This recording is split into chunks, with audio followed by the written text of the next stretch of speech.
कहते हैं जिसने मुंशी प्रेमचंद को नहीं पढ़ा उसने भारत को नहीं पढ़ा। मुंशी प्रेमचंद एक ऐसे लेखक थे जिन्होंने अपने लेखनी के माध्यम से भारतीय गांवों की संस्कृति, यहाँ के लोग, यहाँ की पीड़ाओं को एक पन्ने पे जीवंत कर दिया।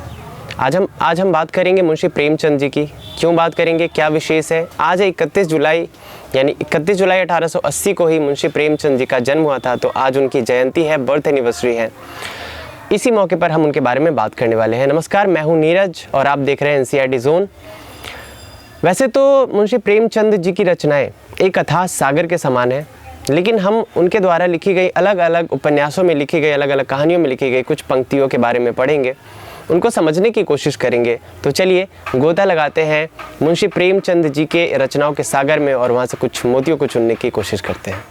कुछ लोग होते हैं जो बहुत सारा विद्या पा करके झुक जाते हैं पेड़ की तरह, और यही नियम भी कहता है, प्रकृति भी यही कहती है कि जब आपके पास बहुत ज़्यादा विद्या हो जाता है तो आप विनम्र हो जाते हैं। लेकिन एक कहावत है, अधजल गगरी छलकत जाए।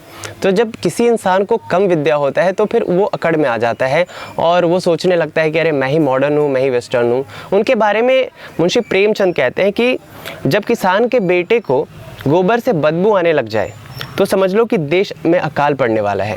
तो ये राय रखते थे वो। ऐसे लोगों के लिए, हम सब के लिए एक सीख देते हैं कि हम जिस बैकग्राउंड से बिलोंग करते हैं, चाहे हम कितने भी बड़े हो जाए, हमें अपने बैकग्राउंड को नहीं भूलना चाहिए।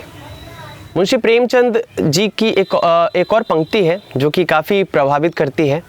जिस प्रकार नेत्रहीन के लिए दर्पण बेकार है, उसी प्रकार बुद्धिहीन के लिए विद्या बेकार है। यहाँ पे उन्होंने समझाने की कोशिश की है कि बुद्धि और विद्या दोनों बहुत ही अलग चीज़ है। एक इंसान जिसने कभी स्कूल का मुंह तक नहीं देखा, कभी विद्यालय में नहीं गया, वो बुद्धि में बहुत तेज हो सकता है। और एक ऐसा इंसान जो कि बहुत ज़्यादा पढ़ा लिखा है लेकिन फिर भी उसमें बुद्धि की भारी कमी देखने को मिल सकती है। कुछ सालों से हमारे देश में एक वर्ड काफ़ी पॉपुलर हुआ है, टॉलरेंस, यानी कि सहन शक्ति। ये टॉलरेंस के बारे में मुंशी प्रेमचंद जी का क्या कहना था? ये कहते हैं कि हमारे मुंह की रोटी अगर कोई छीन ले तो उसके गले में उंगली डालकर निकालना हमारा धर्म हो जाता है। यानी कि वो इस बात के बिल्कुल पक्ष में नहीं थे कि अगर आप पे कोई कितना भी आपको सप्रेश कर रहा है, आपको बहुत ज़्यादा दबाने की कोशिश कर रहा है और आप दबते जा रहे हैं, आप विनम्र बने हुए हैं, तो ऐसा नहीं बनना है।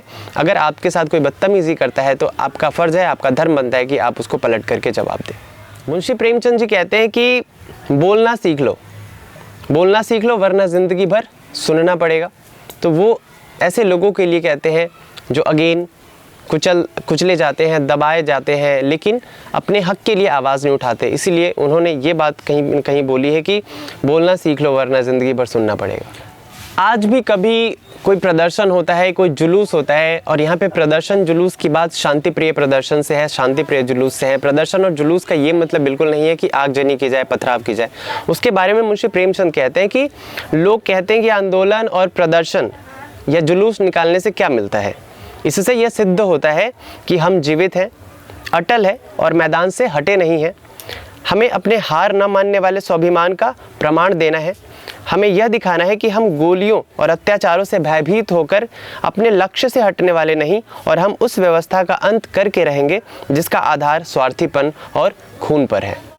मुंशी प्रेमचंद जी कहते हैं कि पुरुष में थोड़ी सी पशुता अभी बाकी है जिसे वह इरादा करके भी नहीं हटा सकता। वही पशुता उसे पुरुष बनाती है। विकास के क्रम में वह स्त्री से पीछे है। जिस दिन वह पूर्ण विकास पर पहुंचेगा, पुरुष भी स्त्री बन जाएगा। आजकल लोगों को डर बना रहता है। हम जब भी कुछ करने जाते हैं तो सबसे पहले हमारे दिमाग में यही आता है कि लोग क्या कहेंगे। इसके बारे में मुंशी प्रेमचंद जी कहते हैं कि लोक निंदा अच्छी चीज़ है। लोक निंदा का भय इसलिए है क्योंकि वह हमें बुरे कार्यों से बचाता है, लेकिन जिस दिन वह आपके कर्तव्य मार्ग में बाधक बनने लगे, उस दिन उससे डरना आपके लिए कायरता के समान होगा।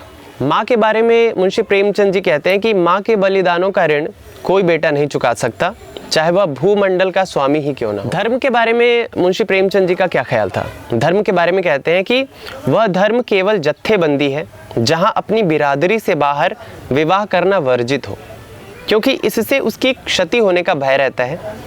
धर्म और ज्ञान दोनों एक हैं, और इस दृष्टि से संसार में केवल एक धर्म है। हिंदू, मुसलमान, ईसाई, यहूदी, बौद्ध ये धर्म नहीं है, भिन्न भिन्न स्वार्थों के दल है। इन्होंने धर्म को क्या बोला है? भिन्न भिन्न स्वार्थों का दल। जिनसे हानि के सिवा आज तक किसी को कोई लाभ नहीं हुआ है। बहुत लोगों को अपने सौभाग्य पर या बहुत लोगों को अपने भाग्य पर बहुत भरोसा होता है। वो कहते हैं कि भाग्य में होगा तो मिल जाएगा। मुंशी प्रेमचंद जी कहते हैं कि सौभाग्य उसी को प्राप्त होता है जो अपने कर्तव्य के पथ पर अडिग रहते हैं। वैसे तो मुंशी प्रेमचंद जी के बारे में करने को बहुत सारी बातें हैं, लेकिन अगर इन चंद पंक्तियों के माध्यम से मैं इस वीडियो को अंत करूं तो कोई अतिशयोक्ति नहीं होगी कि जो लोग सरल होते हैं, जिनका जीवन सरल होता है, वो तमाम ताम झाम से दूर मुंशी प्रेमचंद बन जाते हैं। और किसी के दिल में जगह बनाने के लिए दिन में 10 बार कपड़े बदलने की कोई ज़रूरत नहीं है, लोगों से रूबरू होना ही काफ़ी है। यही सिखाते हैं हमें मुंशी प्रेमचंद। उम्मीद करता हूँ वीडियो पसंद आई होगी। पसंद आई है तो लाइक करेंगे, कॉमेंट करेंगे और शेयर करेंगे दोस्तों के साथ। मिलते हैं नेक्स्ट वीडियो में। Till then bye bye.